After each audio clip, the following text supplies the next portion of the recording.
Where's the fun in waiting? Play Sit and Go tournaments 24/7 only on Ace 2-3.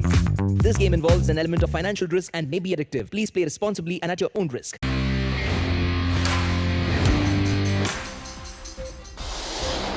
देश की राजधानी दिल्ली आज गोलियों की तड़तड़ाहट से गूंज उठी।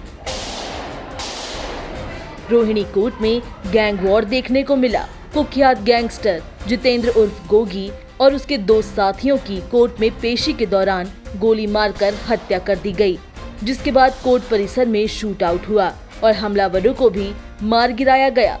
पुलिस ने तीनों शवों को कब्जे में लेकर पोस्टमार्टम के लिए भेज दिया है और अब मामले की जांच की जा रही है।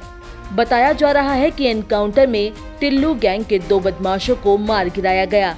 ये दोनों ही बदमाश वकील की ड्रेस पहनकर रोहिणी कोर्ट में घुसे थे। इन्होंने जितेंद्र गोगी को गोली मारी। गैंग वॉर में कोर्ट के अंदर दोनों तरफ से लगभग 20 मिनट तक गोलियां चली थी। उत्तर प्रदेश में अगले साल विधानसभा चुनाव होने वाले हैं और सभी पार्टियां सत्ता पर आने की पूरी कोशिश कर रही है।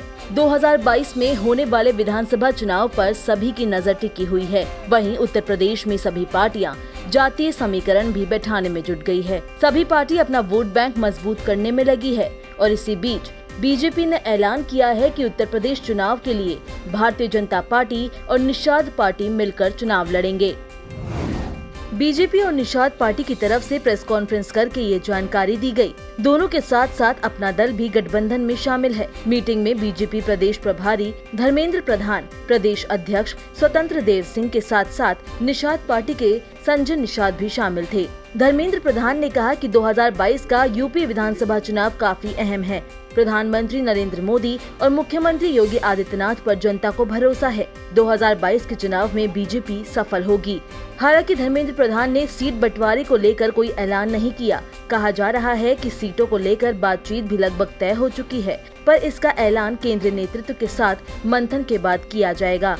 गठबंधन में शामिल निषाद पार्टी और अपना दल को कितनी सीटें मिलेंगी, इस पर धर्मेंद्र प्रधान ने कहा, सीएम योगी हमारे नेता हैं, सहयोगी की सीटें सम्मानजनक होगी।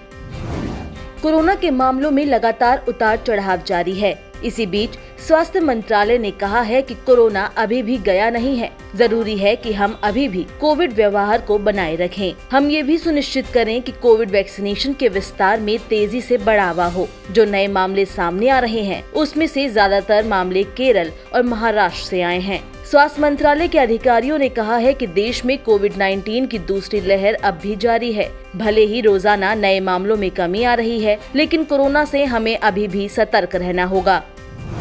स्वास्थ्य सचिव ने अक्टूबर से नवंबर में किस तरह से कोरोना से बचना है, ये भी बताया। उन्होंने कहा कि आने वाले त्योहारों के मद्देनजर 5% से ज्यादा पॉजिटिविटी वाले जिले में मास गैदरिंग अवॉइड करें। राज्य को दिशा निर्देश दिए गए हैं। सरकार ने दिव्यांग लोगों और चलने फिरने में असमर्थ लोगों को उनके घर पर ही वैक्सीन लगाए जाने का भी ऐलान किया है।